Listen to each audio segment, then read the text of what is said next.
Hey guys, Nick coming to you with another Infinity Kingdom video. This one is going to be a spotlight on Elizabeth. Previous week we did Julius and Gilgamesh, which are only free to play.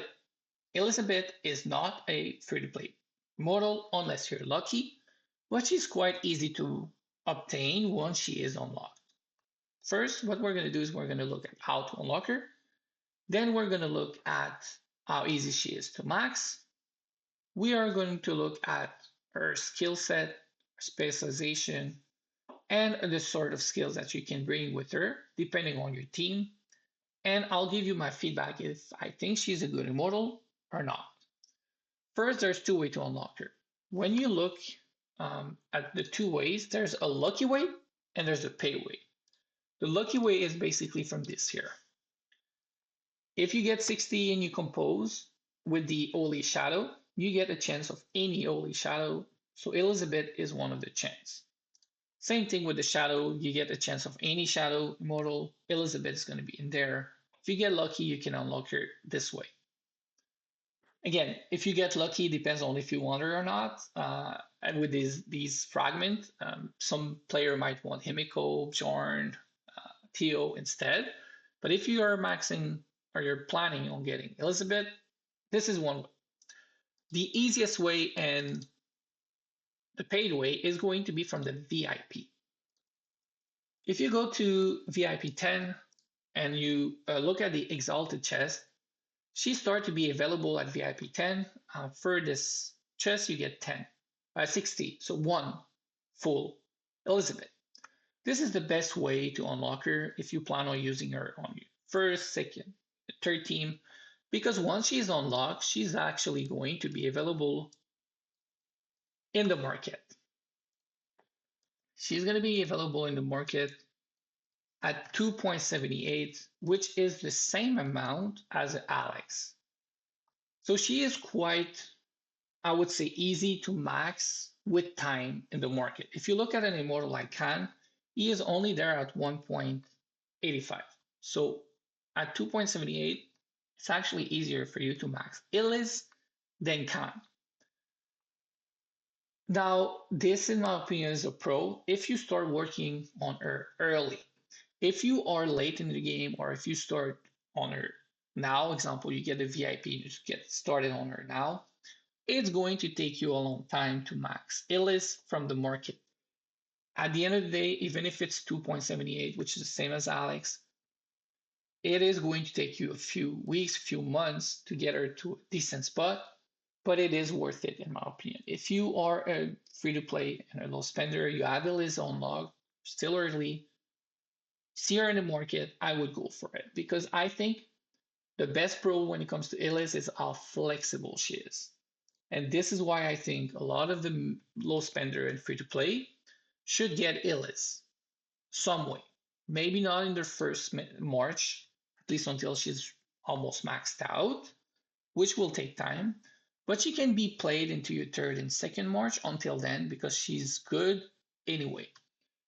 If you look at her skill, what makes her good is she has burst damage, sustain damage, and also a stun chance.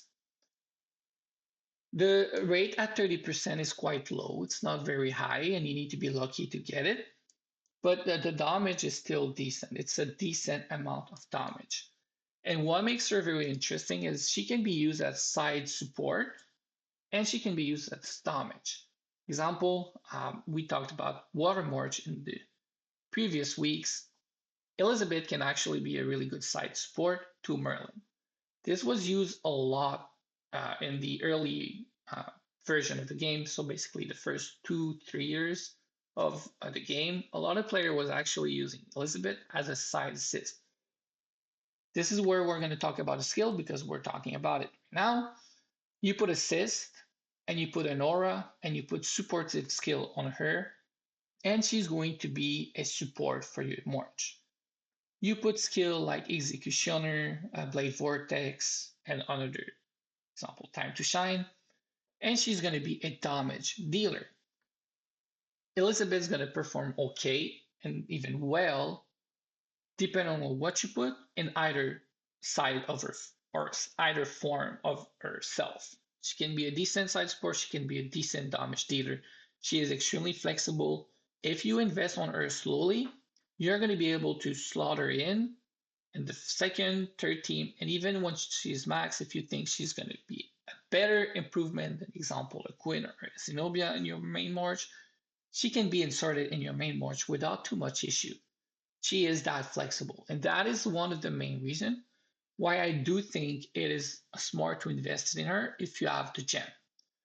Now, this is where you need to be careful. If you're low on gem, I would suggest you go for somebody like Alex first.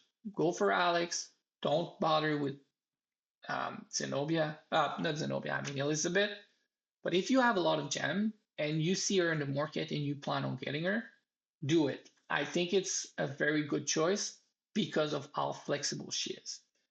I'll give you one comparison, which I think you can look at her and that model in the same way, and that's going to be Khan. Why? Because Khan is also in the market. Khan is also quite easy to get, but slow to get, even slower for Khan. But as it is with Eliz, Khan can be used in other march, and when he's ready, when he is his spec is high enough, insert it in your main march. Same thing with Eliz. She will make up a good second and third march until she's ready for your main march, and once she's ready, she can be placed in your main march for decent value as a low spender or free to play. Now, the thing is, the artifact is now easier to get because of the KVK shop and the gold contracts. Earlier, it was only available in the TOS and you had to win the brackets, so it was quite hard to obtain. Now it's not too hard.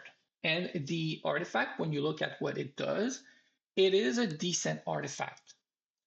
It's going to grant you lifesteal. So this is good if you use her both as damage and as support. The way I think she's built is to be flexible enough to be used whatever the way you want her to be used. And this is why I do value her as an immortal. I do value her both as a support, as a damage dealer. And because she's extremely flexible, it is an immortal that in most of my accounts I would get whenever I see in the market. Most of my accounts, she's not ready. She's being used in the second and third march. Is she gonna be used in the main march? It depends on my other immortal, but that's my point. It doesn't matter. She's gonna do very well for you on your second and third team, and she's not gonna cost you anything except for gem once she's unlocked. She's a good side project, in my opinion. Now, the other reason why I do think she's extremely valuable, she is a shadow immortal, and shadow is going to counter all other element except shadow, holy, and chaos. If you play a lot of other low spender and free to play, they're going to be playing marches that does not have a shadow, holy, or chaos, and you can bring something that counters them. That is a good reason why I think she's a good immortal. And lastly, when it comes to Elizabeth, one of the main reason I think she can be a good project for you and your account if you're a low spender or medium spender, you get nowadays a lot of fragment, a lot of boxes, a lot of events that you can get only and shadow boxes like this that you can get these here, and then select an artifact. If you want to work on a new shallow and only, example Himiko, you're gonna have to do a lot more. Example, Pearls of Finding here. You're gonna have to do Sparks to try and get that Himiko, that Bjorn, that Theodora. If you're a low spender, free to play, it's gonna cost you a lot of gem, it's gonna cost you a lot of time to get that immortal ready. Whereas Elizabeth, you can get her from the market. You can use the chests whenever you get them. You can choose the artifact chests whenever you get them.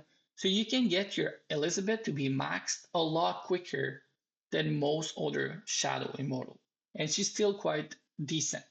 So I think it comes down to this. If you're a low spender or free to play, Elizabeth is a decent option because she is extremely flexible and offer you great value.